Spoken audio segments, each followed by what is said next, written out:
বীর মুক্তিযোদ্ধা ও বিএনপি নেতা ফজলুর রহমানকে গালি দিয়ে স্লোগান দেওয়া সেই ফারজানা চাঁদাবাজি মামলায় গ্রেফতার। বিএনপি নেতা ফজলুর রহমানের বাড়ির সামনে উত্তেজনাকর স্লোগান দিয়ে সবশেষ আলোচনায় আসা ফারজানা তমাকে গ্রেফতার করেছে পুলিশ। শুক্রবার 12 সেপ্টেম্বর সন্ধ্যায় উত্তরের জসিম উদ্দিন এলাকা থেকে তাকে গ্রেফতার করা হয়। ফারজানার বিরুদ্ধে 10 লাখ টাকা চাঁদা দাবির অভিযোগে উত্তরা পশ্চিম থানায় মামলা করে ও ভুক্তভোগী পরিবার। অভিযোগের পর পুলিশ দ্রুত অভিযান চালিয়ে ফারজানা তমা সহ দুজনকে গ্রেফতার করে আদালতে পাঠান। এজাহার সূত্রে জানা যায়, ভুক্তভোগী রিয়াজ উদ্দিন আহমেদ বাদী হয়ে মামলাটি করেন। অভিযোগে বলা হয়, গত 11 সেপ্টেম্বর রাত প্রায় 1:10 আসামি HM ওসমান রেজা, তানজিল, ফারজানা তমা সহ আরও কয়েকজন অজ্ঞাত পরিচয় ব্যক্তি উত্তরা পশ্চিমে 13 নম্বর সেক্টরের একটি বাড়িতে প্রবেশ করেন। অভিযুক্ত পত্রটিতে আরও উল্লেখ করা হয়, পূর্বের একটি মামলায় আপোষ করিয়ে দেওয়ার কথা বলে তারা বাদীর ভগ্নিপতিকে মুক্ত করার শর্তে ভয়প্রীতি প্রদান করেন।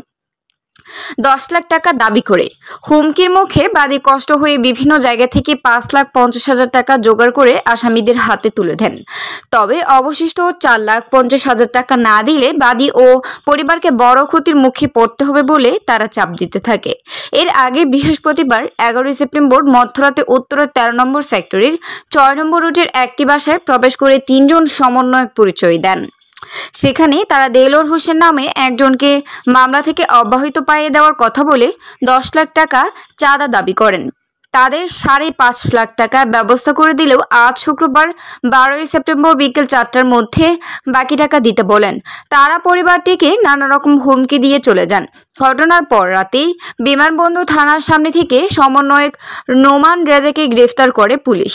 তার দেওয়া তথ্যের পরে সমন্বয়ক তানজিল ও তমাকে উত্তরা জসিম উদ্দিন এলাকা থেকে গ্রেফতার করা হয়।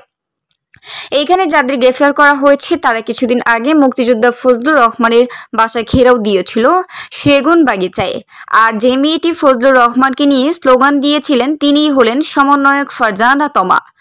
উত্তরা পশ্চিম থানার কর্মকর্তারা জানান, নির্দিষ্ট অভিযোগের ভিত্তিতে ফারজানা তমা সহ দুজনকে গ্রেফতার করা হয়েছে। আইনি প্রক্রিয়া শেষে তাকে আদালতে হাজিরা করা হবে।